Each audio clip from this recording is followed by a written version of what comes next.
What's up everybody and welcome back to another episode of Fallout 4 Mods Weekly. So this is a day late edition. If you guys follow me on Twitter, you would know why it's a day late though. Nudge nudge, wink wink, links in the description. Regardless, this is a series where I show you some of the top mods that come out each and every week for Fallout 4. This is a particularly special episode because it's not going to be spammed with weapon mods. Typically episodes in this series have 2 to 3 weapon mods and maybe 4 to 6 weapon mods total. So a pretty high percentage are weapon mods. This one has 0. It was a really good week for mods nonetheless. There's a lot of mods that are really just showcasing other aspects of Fallout 4, maybe areas that aren't as normally released in, and a few of these are really big mods that I think you guys are going to use over the long haul. With that being said, I'll just start showing you what they are.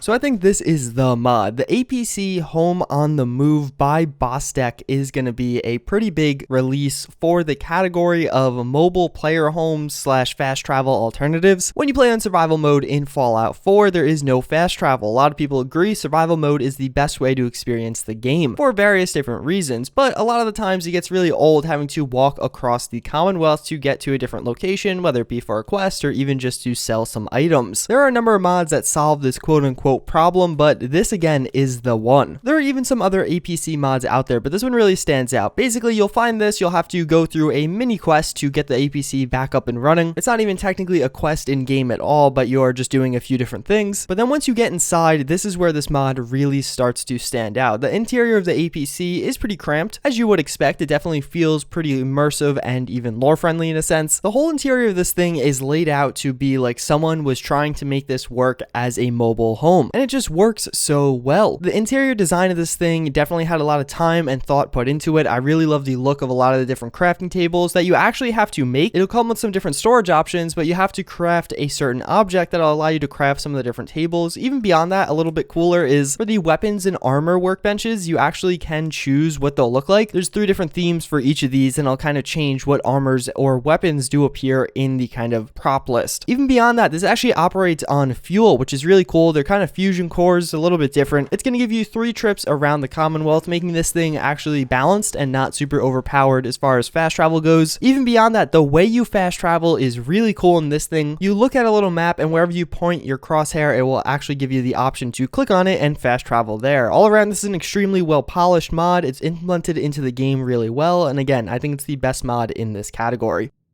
So then we have MGS Aiming. This is a pretty cool quality of life mod for a lot of us that do play in third person. What this is going to add in is the aiming mechanics that do exist in the Metal Gear Solid series of games, and even just some other games like PlayerUnknown's Battlegrounds has this as well. So when you're running around playing in third person, currently when you aim, it'll just kind of aim and you'll still be looking over your shoulder. Well, now after installing this mod, it'll actually zoom into first person and aim down your sights of your weapon. Then when you stop aiming, you'll return to third person. It's pretty smooth and seamless. It does work pretty well. There's a few bugs here and there where it kind of glitched out a little bit, but all around it is a pretty solid mod, and if you want this kind of effect in game, I think this is the only option you do have. I'm personally really excited for this because a lot of the times when I'm trying to review an armor, I will want to play and shoot some enemies in third person so you can see the armor in action as you do if you play in third person. It's a little hard to shoot enemies down though when you have your HUD off, so no crosshairs, and playing in third person looking over the shoulder. This is going to be a great solution to that, and just in general for those of us that again play in third person, I think this is a huge quality of life fix and almost going to be a must download after installing it.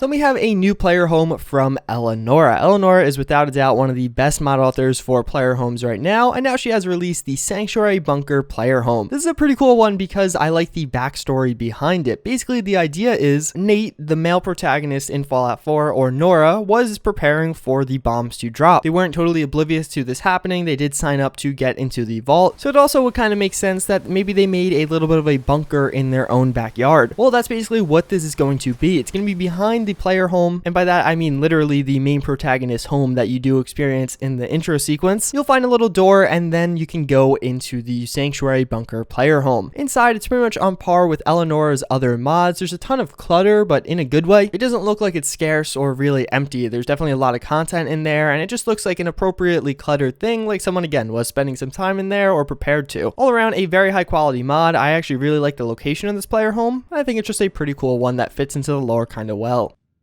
So then last but not least, we have Vault 494. This is a pretty cool new quest mod for Fallout 4. It's relatively difficult to cover quest mods because I don't want to spoil too much, but I want to give you enough that you are interested. Basically, you're going to find a distress sequence, find an entrance to a vault, and then once inside, through the different quests, like the actual quest you are assigned, and through holotapes and terminal logs, you could find the backstory of what happened in Vault 494. There's also a bunch of voiced people through this. You're going to experience one robot right off the bat, and it's going to kind of be a main person you interact with for the intro of the quest, but it is really cool. There are a number of different levels to this, so you're going to have to explore through the vault and find a lot of dead people, or bodies rather, and also uncover what was going on there before the bombs dropped, and then what eventually happened to all of its inhabitants. Again, there's a lot of details and a lot of those little kind of scenes you do run into. Bethesda does this by themselves in Fallout 4, but I think this mod author really took advantage of that and did a really good job of implementing it. By that I mean, like, you'll walk into certain rooms and you'll just find something that tells a mini story, like a guy dead with a gun in his hand, but then a bunch of money scattered around and money in a bag. There's a lot of these little things as you explore through here, and I feel like it's really well made, and just, again, a lot of details here that make this a fun and interesting quest to just spend a few hours on. That's pretty much going to wrap it up for this episode. As always, I thank you guys for watching. Let me know in the comments down below which of these were your favorite mods, and if you watched to this point in the video, comment coffee down below. It's been a while since I've done that, but hey, why not? As always, again, I thank you for watching. I do hope to see all of you guys next time. Later.